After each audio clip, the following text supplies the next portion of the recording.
কোমর ব্যথার প্রতিকার কিভাবে আমরা কোমর ব্যথার দিকে আমরা মুক্ত হতে পারি, তার মধ্যে প্রথমে আছে যে মেনটেন পোস্চার বলে আমরা বলি, যে আপনি যখন সচরাচর কোনো কাজ করবেন, দাঁড়াবেন, আপনি কিভাবে দাঁড়াবেন, অর্থাৎ সোজা হয়ে দাঁড়াবেন, আপনি সামনে ঝুঁকে দাঁড়াবেন না, কোনো দিকে হেলান দিয়ে দাঁড়াবেন না। হ্যাঁ, সেটাকে আপনার মধ্যে এক জায়গায় যখন বসবেন, বসার জন্য আপনার সুন্দরভাবে পজিশন মেনটেন করবে। যেমন আমরা বলি সামনে ঝুঁকে বসবেন না, পিছনের দিকে হেলান দিয়ে বসবেন না, অথবা কোনো দিকে কাত হয়ে বসবেন না। আপনি যখন ড্রাইভিং করবেন, ড্রাইভিংয়ের সময়ও আমরা বলি যে সুন্দরভাবে আপনার পোস্চারটা মেনটেন করতে হবে। অর্থাৎ আপনার সামনেও ঝুঁকে দিয়ে বসা যাবে না, আপনার পিছনের দিকে ঝুঁকে বসা যাবে না। সেটাকে আপনাকে অবশ্যই মেনটেন করতে হবে। সেই পোস্চার যদি আপনি মেনটেন করেন, তাহলে আপনি এই কোমর ব্যথা থেকে মুক্ত পাবেন। তাছাড়াও আছে, কোনো জিনিস যদি আপনি ক্যারি করতে চান, সেই জিনিসটা আপনি কিভাবে ক্যারিং করবেন। সেখানে আপনি যদি ছবিতে দেখেন যে একটা জিনিস আমরা ক্যারিং করতেছি, সেই ছবিটা আপনি উঠানোর সময় কীভাবে করবেন, এখানে দেখেন উল্লেখ করেন, দুইটা ছবি দেওয়া আছে, একটা রং এবং একটা রাইট। যাতে আপনি কীভাবে জিনিসটা উঠাবেন, ওই ছবিটা আপনি দেখে বুঝতে পারবেন যে যে কীভাবে ওঠাবেন। আরটা হলো, আপনার শরীরে যদি কোনো ওজন থাকে, অবশ্যই আপনার শরীরের ওজন নিয়ন্ত্রণ করতে হবে। অর্থাৎ আপনার হাইট অনুযায়ী আল্লাহ তাআলা আপনার শরীরে একটা ব্যালেন্স বা ওয়েট মেনটেন করছে, সেই ওয়েটটাকে অবশ্যই আপনি মেনটেন করতে হবে। যদি ওভারওয়েট হয়, ওভারওয়েটের জন্য কিন্তু আপনার কোমরের বিভিন্ন মাংসপেশি এবং বিভিন্ন লিগামেন্টের উপর স্ট্রেচিং হয়। সেই স্ট্রেচিংয়ের কারণে কিন্তু আপনার কোমর ব্যথা হতে পারে। তো সেটা আপনাকে যতটুকু সম্ভব অ্যাভয়েড করতে হবে। তারপরে regular back muscle strengthening exercise, ওই যে আপনি ছবিতে দেখতে পাচ্ছেন কীভাবে আমরা এক্সারসাইজ করা হয়, সেই এক্সারসাইজগুলো যদি আপনি আয়ত্ত করেন এবং সেইগুলো যদি আপনি রীতিমতো পালন করেন, তা আপনি কোমর থেকে মুক্ত থাকতে পারবেন। তাছাড়া আমরা বলি regular walking is the best exercise.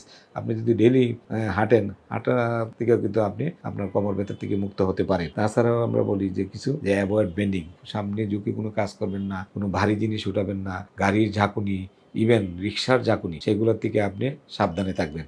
তাছাড়া আছে যে আপনার যদি ব্যথা হলে আমরা বলি কোমরে একটা বেল্ট পরবেন, ঘাড়ে ব্যথা হলে ঘাড়ে একটি বেল্ট ব্যবহার করবেন। ছবিতে আপনি সুন্দরভাবে দেওয়া আছে যে কোমরের বেল্টে কীভাবে কী বেল্ট ব্যবহার করবেন, ঘাড়ের বেল্টে কীভাবে ব্যবহার করবেন, সেগুলো ইউজ করবেন। তাছাড়া একটা ইম্পর্টেন্ট হলো, ব্যথামুক্ত হওয়ার জন্য আপনি বিছানায় শুবেন, আপনার বিছানাটা কীরকম হবে। বিছানাটা আপনি বেশি শক্ত বিছানায় শোয়া যাবে না, আবার খুব নরম বিছানায় শোয়া যাবে না। আবার বিছানাটা এমনভাবে হবে যেন বিছানাটা যেন স্ট্রেট থাকে। অর্থাৎ আপনি এক বিছানায় শুয়েছেন, বিছানাটা শোয়ার পরে আপনার বিছানাটা গর্ত হয়ে গেছে, এরকম বিছানায় শোয়া যাবে না।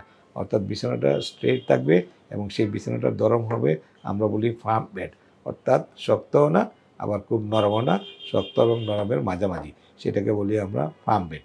এরকম বিছানায় যদি আপনি শোন এবং আপনি যদি রেগুলার এক্সারসাইজ করেন, তাছাড়া দেখা গেছে আমাদের গ্রামগঞ্জে অনেক মা বোনেরা তারা ঘর ঝাড়ু দেন এবং ঘর ঝাড়ু দিতে যাইয়া তারা এই যে বাঁকা হয়ে ঝাড়ু দেন, সেই ঝাড়ুটাকে অ্যাভয়েড করতে হবে। যদি আপনাকে ঝাড়ু দিতেই হয়, আপনি ঝাড়ুটাকে এমনভাবে নেবেন যেন আপনাকে সামনে ঝুঁকে কোনো কাজ করতে না হয়।